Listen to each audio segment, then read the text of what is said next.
I don't know. I still feel like kind of nervous. And I don't know why.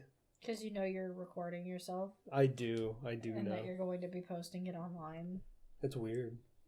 So keep looking at me. I'm gonna look at you. And then talk. And then just try your best to not look to your left. I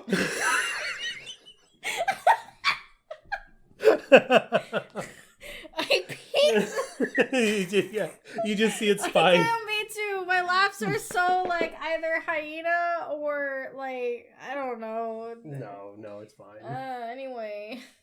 Anyway. Go. Me? Yeah, you. What do you mean me? Talk.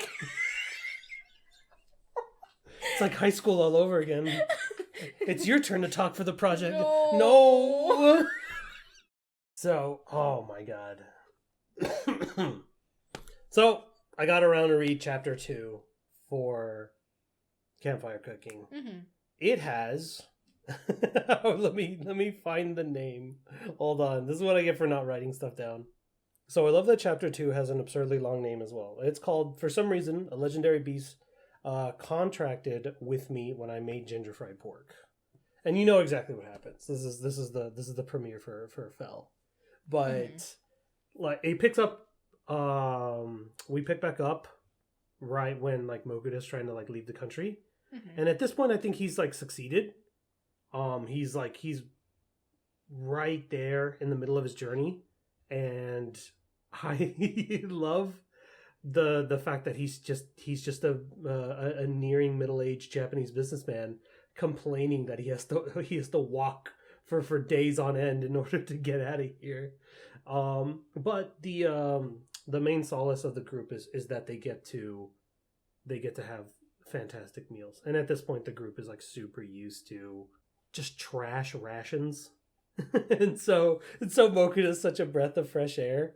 And then of course the fated moment of one night they have to set up camp, and along the way they like run into some wolves and some like lesser creatures, and one of the hardier things that they ended up fighting was like a red boar.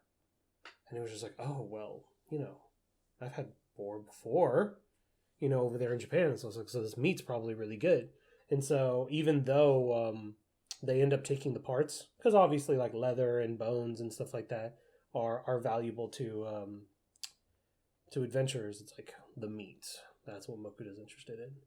And unfortunately, or fortunately, I guess, it ended up attracting a Fenrir, which he immediately, who we know as Fell, he immediately is just like, he hits you with the feed me Seymour. Feed me. It's so, oh man. Meat. Me too. Yeah, no, it's previous to that, it was he was worried about making too much food from like modern day Japan, because he noticed whenever he fed people, they would get stat increases, and he was like, okay, well, if people find out that my food gives stat increases, it's like Done for. I would be locked up by some like noble or some kingdom or something like that, and I would never be allowed to leave. Which is good. Why he left. Mm-hmm. So that's why he's doing his best to like cook with like this world's food. Mm-hmm. So it's like, okay, well, if you chop up a Red Bull, it should be fine. It's what kind of stat do you get if you drink Red Bull? Luck. What do you mean? You don't get wings? You don't get. I mean, the easy answer is agility, but Red Bull gives you wings, Brownie. This isn't an ad. No, Brownie, we have to get the eventual sponsorship. I have to have mountains and mountains of Red Bull in my closet, Brownie. I have to feed my addiction to Red Bull. You want to have that little Red Bull like mini fridge? No, I already have a mini fridge. Back at other place. Anyway, yeah.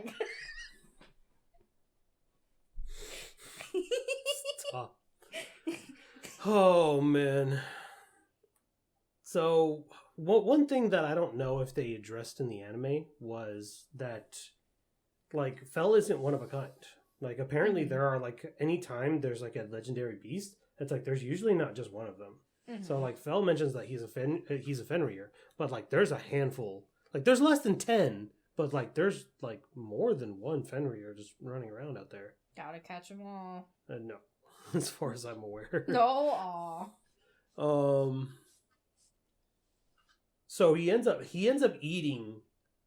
He ends up like convincing. Oh, I say convincing. He ends up intimidating Mokuda into making him some meat, and he ends up eating like 7 or 8 kilos worth of meat. He just eats his fucking body weight in meat. It was ridiculous. So Mood.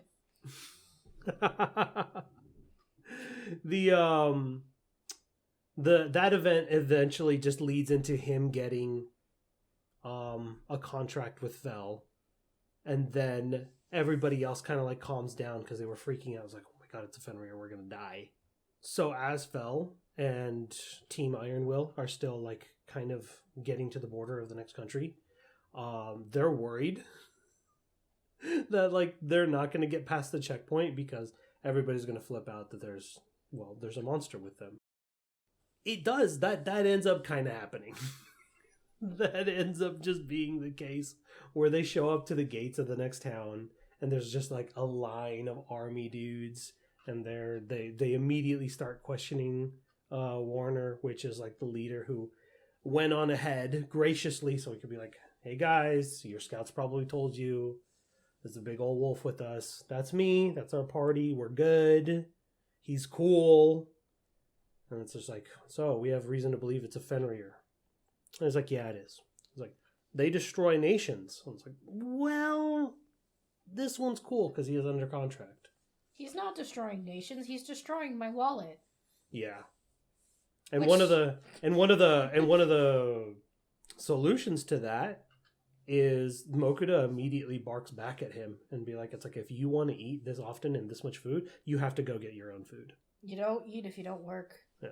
So it's like, go hunt down another red boar, go hunt down a rock bird, go hunt down a black serpent, whatever. And just he does. To his credit, he'll go out there and just pick off some stuff. And it was kind of nice because they Team Ironwell ended up keeping some of the spoils of war, so they kept some of like the leather and stuff. By the time they go into town, like he ends up doing the same thing. Mokuda ends up going from like near broke, so he only had a few gold coins on him, and he needed to pay for the escort from Team Ironwill. He needed to pay entrance in order to get into the new city. And then when he signed up for the Merchants Guild and the Adventurers Guild, that also cost him money. So he was already low. He made a little bit of money when he signed up for the Merchants Guild, because when he went in there, he was like, okay, well, I know this place is not yet caught up to modern day Japan, so they probably don't have the purity levels of salt and pepper that we have. I was literally about to ask. I know that a lot of isekais have issues with the whole spices thing. Mm-hmm. Issues in the sense of like, oh, well, you can't sell that. They have a monopoly on that one. Is there a monopoly in this one? Not that I'm aware of. It's just one of those things to where if you have spices, you can get away with selling them for a high amount. And because they're so pricey, something like salt and pepper and like these spices are considered only for nobles. I see. Yeah. Because if you go to the store and then all of a sudden it's like, okay, well, do you want a bottle of perfume or something like that? It's going to be, $180. So once you think about it that way, it's just like, okay, well, only rich people get to have perfume because it's so expensive. It's like Wagyu steak, right? Sure. Yeah, because for me, I like Wagyu, unfortunately, but it's like super expensive. Correct. Yes. So in my head, that's the equivalent of what you're talking about. I suppose, because even though salt is available for like common people, it's probably like very not well processed, kind of dirty salt. So having something that you buy from like Walmart, like it's pure white, there's no crap in it as far as you're aware.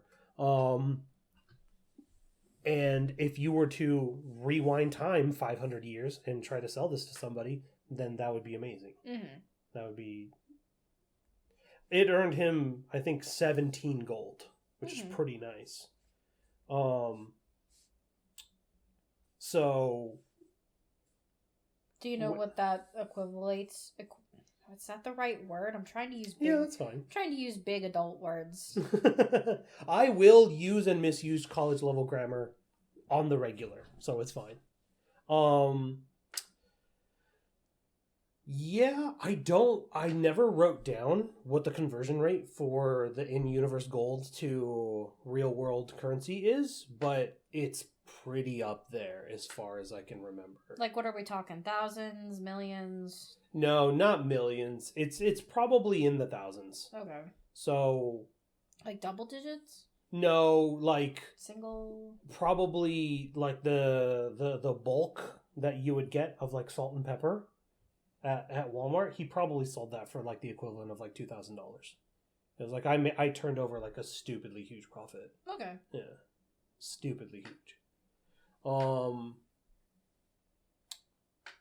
But one of the things that I liked that he complained about was whenever he went to the Merchants Guild, like, the lady treated him, like, really well. But then when he went to the Adventurers Guild, the lady there was, like, super flippant and uncaring and irreverent. I was like, okay, you're going to sign up with the guild. I was like, write your name right here, and here's the rules. Are you not going to explain anything? And then she barks back. I was like, you're the first person to ever ask for the further explanation. I have them here. I've never had to tell anybody these, though. And I was like, okay, well, I'd like to know because I don't know. Mm-hmm. And then she just keeps making up excuses. He's like, wow, I don't like this lady. I was like, all right, well, I mean... He goes and he does his first mission, which is like super basic, as you would expect from a low-ranking adventurer. It's like, oh, go get some cure grass and these other weeds. And like he finds like a bunch of them like super easily. And while he's out there, though, he questions like his safety. So he buys a short sword. And then Fel kind of barks back. I was like, you don't need this. I'll just put a barrier around you. And then that launches into the question of why, like, if you can do that, you can cast other magic, right? And he's like, yeah, of course I can. Of course I know magic. I've been around for like 1,000 years. And then Mokuda like scans him and stuff like that. It's like, wow, he's like 1,000 and something years old. Big puppy. Yeah. And then he asked the question, I was like, can I use magic? And I was like, yeah, as long as you have MP, you can probably cast magic. I was like, you just need to do it. And then Mokuda tries to do the cringe thing of being like, yeah, fireball! And then he gets super embarrassed. And then Fel's just like, what are you doing? You need to circulate magic throughout your body in order to do stuff like that. And then Mokuda's like, I have no idea how to do that. That's what I'm trying to ask you. How do you... I need you to explain this to me. Mm-hmm. And then Fel's like, all right, I'm going to circulate magic through my body. And I was like, go ahead and put your hand on my pelt, and then you can feel what that feels like, and then you try to do it. And then Mokuda gets frustrated because it was like, Fel's the kind of genius, quote unquote, that just gets to do things through feeling. Mm-hmm. Because he just knows what to do. I was like, where I, on the other hand, stumble and fumble over everything, and I need to retry things 10 times in order to get it. And so, eventually he does kind of get the feeling, but, you know, no magic yet. Let alone a barrier. Yeah. A fireball. Oh, man. But, like, the chapter ends, like, relatively right after that. So it's like, the only thing left is, like, he does go back. He turns in the grass for the low-ranking mission. And he also goes off to, he asks where I can turn in monsters. And then she's like, oh, well, we have a butchery, but it's over here at the next counter. And he goes over there, and, like, this guy, butcher, huge dude, ex-adventurer, and he looks at him, and he looks him up and down, and he's like, oh, man, I'm getting sized up by this massive guy. It's like, I got some monsters for you to take apart. I was like, what? It's like, aren't you G rank? I was like, you're supposed to go collect herbs. I was like, what do you mean you got monsters? Bleh, And it was like, oh, well, first I got like 3 orcs, a rock bird, a black serpent, a murder grizzly. I was like, And whoa. and he's like, okay, hold on. I remember this. We can't do this here. We'll go out to the back. We'll do that. Bigger up there. space. Yeah, so they go out to the back of the barn, and he just unloads all this stuff, and it's just like, this is going to take me a while. And so come back tomorrow. I think that's my favorite part of that part of the anime. Mm-hmm. Where it's just, he's like, here you go. As you said, all of this. He's like, oh, I'm going to have to work overtime, aren't I? Well, I think this is a universe where some adventurers are known to dissect their own, like, kills. Oh. Because not everybody has an item box. Right. So you're not going to be able to take down a deer and then just bring the deer back with you. You're going to be like, okay, well, what do I choose to do? I'm going to have some of the pelt, probably antlers, and some of the meat. I'm not going to take back 100% of what I kill. Right. Because I don't have infinite weight capacity. But Mokuda, on the other hand, gets to kind of just do it. He kind of gets to cheat and bring back, a handful of orcs, a handful of serpents, a giant deer, a giant bear. Like, he gets to do that. And so that way, like, the guild's like, okay, well, we get to pick every single claw off this bear. We get to have the entire pelt off this bear. We get to have et cetera, et cetera. And yeah, as I mentioned, it was like the chapter ends basically right there with him being like, okay, well, even though it's going to take you a day to take care of all this stuff, one thing I need you to do for me is to take one of them apart. Because I need the meat, and I need to feed this guy, because he's a big eater. And then he looks at him, and he was like, I've been adventuring for a while. That looks like a great wolf, an A-rank enemy. But the way he carries himself, this regal appearance, and the fact that he can talk in a human tongue, makes me believe he's a Fenrir. And I was like, that's an S-class monster. And there's a rumor going around that some kid just came into town with an S-rank monster that's a Fenrir. And then Mokuda's just like, yes, that's me. And then he comes up with the idea of, it's like, okay, well, what if I tell people that Fel is a great wolf instead of a Fenrir?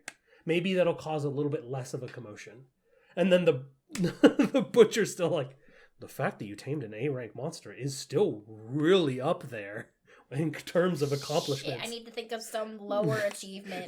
So, this isn't low enough. We have to go lower. So he talks to Fel, and he just says, he asks, is it okay for me to refer to you as a great wolf? And then Fel's like, I don't care. It's like, I don't bother myself with the thoughts of mankind. Are we to the point, I hate to like jump a little bit because of the anime knowledge. Are we to the point yet where the girl at the guild where you sign up and everything, does she know about Fel yet? You know, the one that's like head over, like she's like the fluffy. I don't know if that's exclusive to the anime, or if that's a different receptionist. Because I know what you're talking about. How like there's a girl that's a receptionist at one of the guilds that doesn't care for Mokuda, but she looks out the window and she sees Fel and she's like, I love him. He's adorable. Because I remember that scene playing out with like another receptionist coming by, and she's like, "You hate everybody, but is that your type?" And she's gesturing to Mokuda, the other receptionist, and then the one that's like making, goo goo eyes at Fel is just like, "Yeah, it's my type." And it's like no, she's a matter of fact not talking about Mokuda. She's talking about Fel. Is she? But I don't know if it's this receptionist. Like I said, it's like there are things that are covered in the book that aren't covered in the anime, but there's going to be a handful of stuff that's anime exclusive. Okay, that's why I ask. Yeah. Just to kind of cover ground. That's about it, though. Yeah.